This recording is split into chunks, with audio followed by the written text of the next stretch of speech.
এত ঠান্ডা পড়েছে যে সকাল সকাল ঘুম থেকে ওঠাটা অনেকটাই কষ্টকর হয়ে যায়। তাও ভোরবেলা অনেক তাড়াতাড়ি ঘুম থেকে উঠতে হয়। তারপরে এখন ছোটো মেয়েকে ঘুম থেকে ওঠানোর পালা। Hello, hi everyone, welcome back to my channel Lipika's MB vlog. কেমন আছো তোমরা? অনেক দিন পরে একটা নতুন ব্লগ নিয়ে আসলাম, লং ভিডিও নিয়ে আসলাম তোমাদের সাথে শেয়ার করার জন্য।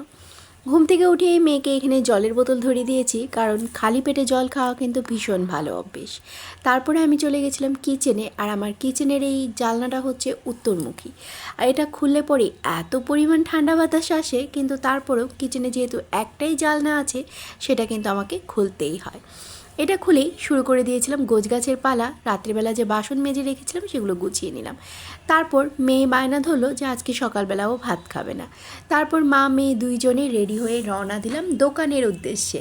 আজকে কিছু কিনে আনবো খাওয়ার জন্য। কী আর কিনে আনবো? ব্রেড কিনে আনবো, সেটা দিয়ে জ্যাম দিয়ে মেয়েকে খাওয়াবো, আর দেখি আমি টুকটাক কী পাই কেনার জন্য। তো চলে যাচ্ছিলাম এখানে দোকানে। দোকান থেকে জিনিসপত্র কিনে এখন চলেও এসেছি।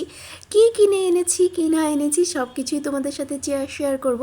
আগে চলো ঘরে চলে যাই। এটা আমাদের উঠোনটা পুরোটাই পাতা দিয়ে ভরে আছে, যেহেতু এখন শীতের সময় শীত চলে যাচ্ছে এখন, তাই মানে পাতা ঝরার টাইম, এখন পুরো পাতায় উঠোনটা পুরো ভরে থাকে। তো চলো এসে পড়েছি ঘরে।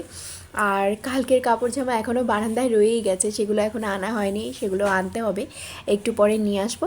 তো চলো আগে শেয়ার করিনি তোমাদের সাথে আমি আমার জন্য কী এনেছি। এই যে ছোটো ছোটো কেকগুলো দেখতে পাচ্ছ, এগুলো আমি আমার জন্য এনেছি, বেকারির কেক। আর মেয়েকে দিয়ে দিয়েছি যে পাউরুটি দিয়ে জ্যাম দিয়ে, মেয়ে খাচ্ছে পাউরুটি জ্যাম। আর এই বেকারির কেকগুলো আমি না অনেক বছর পরে আবার খাচ্ছি। ছোটোবেলায় খেতাম, বাবা আনতো, কিন্তু মাঝখানে এগুলো ঘরে আনা একদম বন্ধ হয়ে গেছিলো, আর এগুলো খেতামও না আর। তো অনেক দিন পরেই অ্যাকচুয়ালি এনেছি। আমার পেছনে মাসি এসে গেছে, আমার হেল্পিং হ্যান্ড। মাসি আমার ঘর ঝাড়ু দিয়ে ঘর মুছে দেয়, এই কাজটা মাসির। বাদবাকি সব কাজই কিন্তু আমি নিজের হাতেই করি, যেমন বাসনপত্র মাজা, এইসবের কথা বলছি, কাপড় ধোয়া। তো চলো আজকে রান্নাবান্না শুরু করি। আজকে রান্নাবান্নায় করব পেঁপে কোড়া। পেঁপে কোড়া আমার হাজব্যান্ডের ভীষণ প্রিয়, কিন্তু এই যে পেঁপেটা কোড়াতে হয় সেই জিনিসটা আমার এত বাজে লাগে যে এই রান্নাটা আমার ঘরে অনেক কম হয়। আর সাথে করব বাঁধাকপি দিয়ে মাংস দিয়ে। রিসেন্টলি এটা আমাদের সবার এত প্রিয় হয়েছে যে প্রত্যেক সপ্তাহেই মনে হয় আমরা একবার বাঁধাকপি দিয়ে মাংসের এই আইটেমটা খাই। আর বাঁধাকপি আমাদের বাড়িতে আনাই হয় এই আইটেমটা খাওয়ার জন্য, কারণ নিরামিষ বাঁধাকপিটা খেতে কারোই ভালো লাগে না।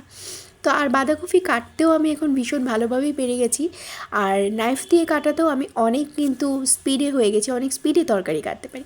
তো চলো একদিকে বাদাম ভেজে নিচ্ছি এখন। বাদামটা অ্যাকচুয়ালি ভাজছি আমি পেঁপে কোড়াটা তৈরি করার জন্য। আচ্ছা, পেঁপে কোড়া খেতে কে কে ভালোবাসো সেটা কিন্তু আমাকে একটু কমেন্ট করে তোমরা জানিও। আর এই পাশে আরেকটা বড় কড়াই বসিয়ে দিচ্ছি, এটার মধ্যে তেল দিয়ে দিচ্ছি। তেলটা গরম হলে পরে এখানে মাংস কষাবো। মাংস মশলা দিয়ে কষানো হয়ে গেলে পরেই তার উপর বাঁধাকপি দিয়ে দেবো। ব্যাস, তারপরে আর কি কষিয়ে কষিয়ে শুকনো করে নামিয়ে নিলেই আমার বাঁধাকপি দিয়ে মাংস দিয়ে কিন্তু একদম রেডি হয়ে যায়। আমি আমার চ্যানেলটাতে কিন্তু কোনো কুকিং রেসিপি শেয়ার করব না, আমার ডেইলি ব্লগগুলোই শেয়ার করব। অনেক আগে আমি আমার ডেইলি ব্লগ প্রতিদিনই শেয়ার করতাম, কিন্তু মাঝখানে আমি একদম ইরেগুলার হয়ে পড়েছি। শর্ট শেয়ার করলেও লং ভিডিও সেই রকম আর শেয়ার করা হতো না, সময়ের অভাবও বলতে পারো, প্লাস একটু আমার নিজের আলসেমিও বলতে পারো। আমি নিজের দোষটাই বেশি দেখি, তো আমার নিজের আলসেমিটাও বলতে পারো, সেই কারণে আমার লং ভিডিও আর দেওয়া হতো না। তো চলো তোমাদের সাথে কথা বলতে বলতে আজকে অনেক দিন পরে লং ভিডিও যেহেতু শেয়ার করবো, খুব এক্সাইটমেন্ট ফিল করছিলাম ভিডিওটা করার সময়ও। তো এইদিকে আমার দুটো রান্নাই হয়ে গেছে, এই যে পেঁপে কোড়াটাও বাদাম ভাজা দিয়ে নামিয়ে নিয়েছি, আর এই হচ্ছে আমার বাঁধাকপি দিয়ে মাংস। আমি এই যে রান্নাবান্না করছি, উনি কী করছেন দেখো, এখানে মোবাইল নিয়ে ব্যস্ত হয়ে গেছে। আমার কম্বলের মধ্যে দেখো পা ঢুকিয়ে রেখেছে, মানে ঠান্ডাটা এবার উনি ঠিকই বুঝতে পারছেন। মাঘের ঠান্ডা যে বাঘের গায়ে লাগে সেটা কিন্তু একদম সত্যি কথা। মাঘ মাসেও কিন্তু এখন অনেকটাই ঠান্ডা পড়ছে, আর এই বছর ঠান্ডাটা কিন্তু একটু বেশিই পড়েছে। আমি এখানে বলছিলাম যে মোবাইলটা দাও, আমাকে দাও, কিন্তু একদমই দিচ্ছিল না, দুষ্টু দুষ্টু কথা বলছিল। তো যাই হোক, ব্যাক টু দ্য কিচেন। এখন কিচেন পরিষ্কার করার পালা।